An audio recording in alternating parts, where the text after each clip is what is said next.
आज हम एक ऐसी जासूस की कहानी जानेंगे जिसने सिर्फ 23 साल की उम्र में वो कर दिखाया जो बड़े बड़े सूरमा भी नहीं कर पाते। ये कहानी है वियोलेट साबो की। चलिए उनकी इस हैरत अंगेज जिंदगी को थोड़ा करीब से देखते हैं। जरा सोचिए, साल है 1944, फ्रांस की एक सड़क। अचानक एक कार पर जर्मन सैनिक गोलियों की बौछार कर देते हैं।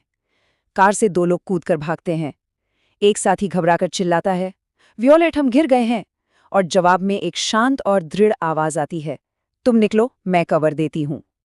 और उन्होंने सिर्फ कहा नहीं, कर दिखाया।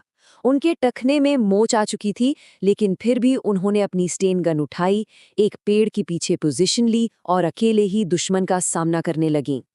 ये कोई छोटी मोटी झड़प नहीं थी जनाब। पूरे 30 मिनट तक वो अकेली जर्मन सैनिकों की एक टुकड़ी से लड़ती रहीं, तब तक जब तक उनकी बंदूक में एक भी गोली नहीं बची। तो सवाल ये उठता है कि आखिर कौन थी ये 23 साल की लड़की?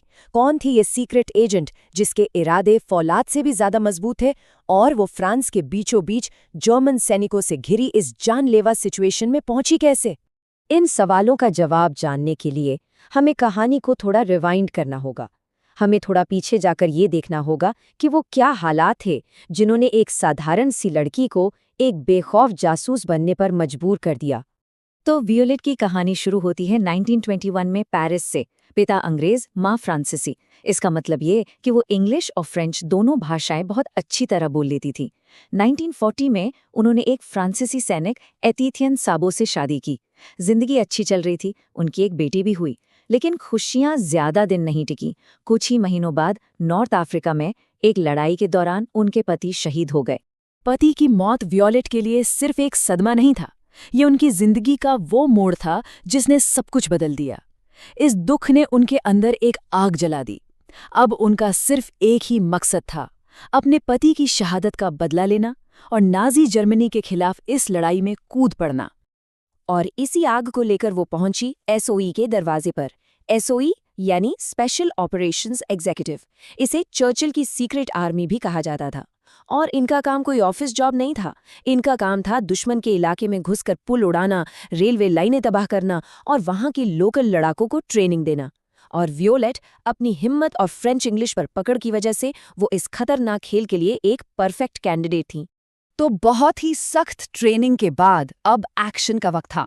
वियोलेट को पैराशूट से सीधे दुश्मन के घर में, यानी जर्मन कब्जे वाले फ्रांस में उतार दिया गया।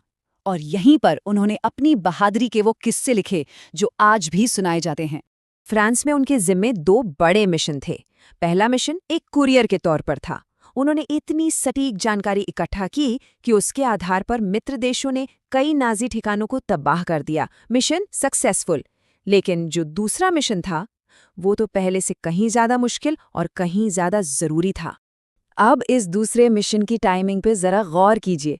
ये शुरू हुआ 7 जून 1944 को, यानी डी डे के ठीक एक दिन बाद, जब इतिहास का सबसे बड़ा हमला शुरू हो चुका था। वियोलेट का काम था जर्मन सेना की सप्लाई लाइनों को काटना और उन्हें उलझाए रखना ताकि वो नॉर्मेंडी की तरफ न बढ़ सकें। इस बेहद जरूरी मिशन पर उनके कमांडर ने सलाह दी कि वो साइकिल का इस्तेमाल करें ताकि किसी की नजर में ना आए। लेकिन वियोलेट को लगा कि वक्त बहुत कीमती है और उन्होंने रफ्तार को चुना, यानी एक कार। और बस यही एक छोटा सा फैसला उन्हें सीधा उस मुठभेड़ तक ले आया जहां से हमने ये कहानी शुरू की थी। तो अब हम कहानी में वापस उसी मोड़ पर आ गए हैं। वियोलेट पकड़ ली गई हैं, लेकिन उनकी असली लड़ाई तो अब शुरू होनी थी। ये लड़ाई हथियारों की नहीं बल्कि हौसले की थी। और उन्होंने दुनिया को दिखा दिया कि उनके इरादों को तोड़ना नामुमकिन था। उन्हें पूरे 4 दिनों तक भयानक टॉर्चर किया गया। नाजी अफसर उनसे उनके मिशन, उनके साथियों, हर चीज के बारे में जानना चाहते थे। उन्होंने हर तरीका आजमाया, लेकिन वियोलेट ने एक शब्द नहीं कहा। उन्होंने हर जुल्म सहा, पर अपने साथियों से गद्दारी नहीं की। अरे, उन्होंने तो अपना असली नाम तक नहीं बताया। कैद में भी उनका जज्बा कम नहीं हुआ। जब उन्हें ट्रेन से जर्मनी के एक कैंप में ले जाया जा रहा था और ट्रेन पर हमला हुआ, तो उस अफरा तफरी में भी उन्होंने अपनी जान की परवाह किए बिना दूसरे प्यासे कैदियों को पानी पिलाया। यहाँ तक कि उस कुख्यात यातना शिविर में भी उन्होंने एक मेकशिफ्ट ट्रांसमीटर बनाने की कोशिश की ताकि लंदन तक कोई संदेश पहुंचा सकें। सोचिए क्या हिम्मत रही होगी। और फिर वो दिन आया, 5 फरवरी 1945। सिर्फ 23 साल की उम्र में रावंसब्रुक कॉन्सेंट्रेशन कैंप में उन्हें फांसी दे दी गई।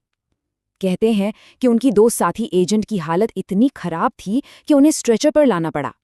लेकिन वियोलेट, वो सिर उठाकर अपने पैरों पर चलकर अपनी मौत के सामने जाकर खड़ी हो गई। वियोलेट साबो की जिंदगी सिर्फ 30 साल की थी, लेकिन उनकी कहानी, उनकी विरासत, वो अमर है। उनका बलिदान हमें उन अनगिनत गुमनाम हीरो की याद दिलाता है जिनके साहस की वजह से दुनिया को आज़ादी मिली।